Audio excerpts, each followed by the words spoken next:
Бөкетов атындағы Қарағанды мемлекеттік университетінің филология факультеті қазақ тілінің практикалық курсы кафедрасының ұйымдастыруымен Абай Құнанбайұлының туғанына 175 жыл толуына орай өзге ұлт өкілдері студенттерінің арасында облыстық Абай оқулары байқауы өтті.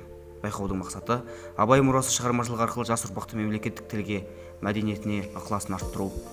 Абайдың шығармашылығы, жалпы Абайдың өмір жолы туралы олардың қаншалықты білім деңгейлері бар екен тексеру мақсатында өткізілуде. Абай оқулары 3 кезең бойынша өтті. Студенттер өлең сөздің патшасы сөз сарасы талаптыға нұр жауар, жүректен жүрек озар жарысқанда номинациялары бойынша өзара бақ сынады.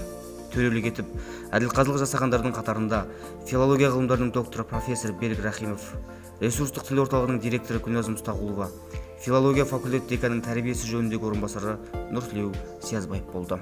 Байқау қорытындысы бойынша бірінші орын Бейсенов атындағы Қарағанды академия студенті Чеснокова Евгения, екінші орын Қарағанды мемлекеттік университеті студенті Халдарова Диора, үшінші орын Қарағанды медициналық университетінің студенті Мамедова Севда. Өте қуаныштымын. Ең бастысы жеңіс емес, ең бастысы достық, өзге ұлт өкілдері арасында.